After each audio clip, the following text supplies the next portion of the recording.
It has become the deadliest wildfire in state history. The number of victims in the Camp Fire in Butte County has now jumped to 42. At least 228 people are missing. Authorities say they are now sending in cadaver dogs to find more bodies. The fire has burned 117,000 acres and is 30% contained. Yesterday, crews reported 2 new spot fires south of Paradise, burning on each side of Lake Oroville. And this morning, many Butte County residents have questions and concerns as to what is next for them. CBS 13's Rachel Wolf joins us live from Paradise with the latest on those details. Good morning to you, Rachel. Just a difficult morning. It is a difficult morning. It's been a difficult few days for folks. In fact, last night in Norville, they had a meeting and they were peppering authorities with questions about when they can get back in. They're asking us. The bottom line is that you can't come back up here because they're literally still recovering bodies. They're sorting through a lot of the houses, trying to determine what is a loss and what will need to be taken down. And they're still putting out hot spots, so it's dangerous.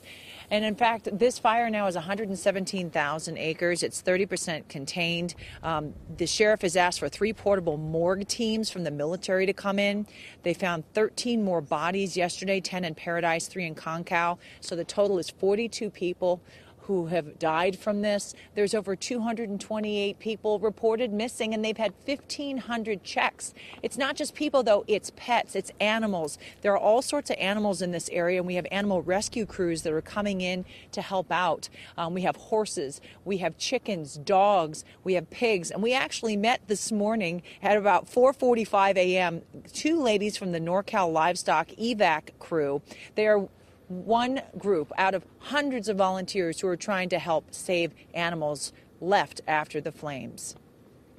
People have lost everything, and their animals are sometimes the last things that they have to hold on hope for, you know?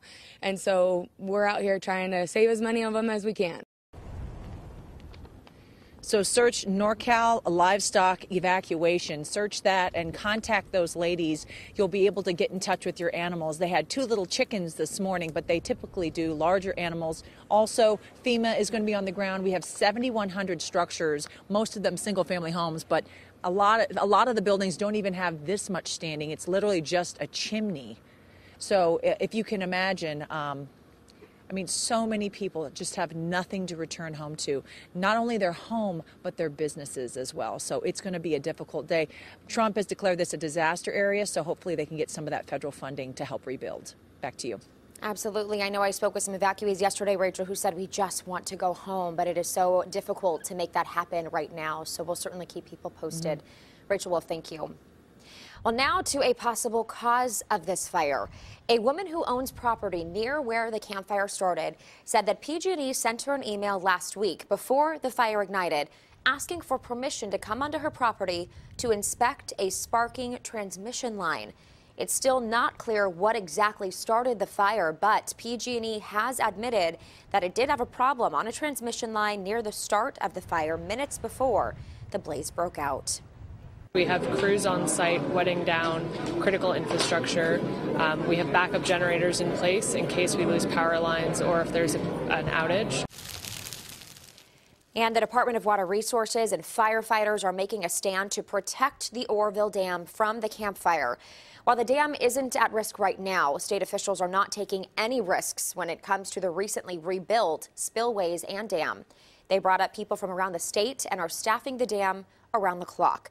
But they also said they can control it remotely if they end up having to evacuate.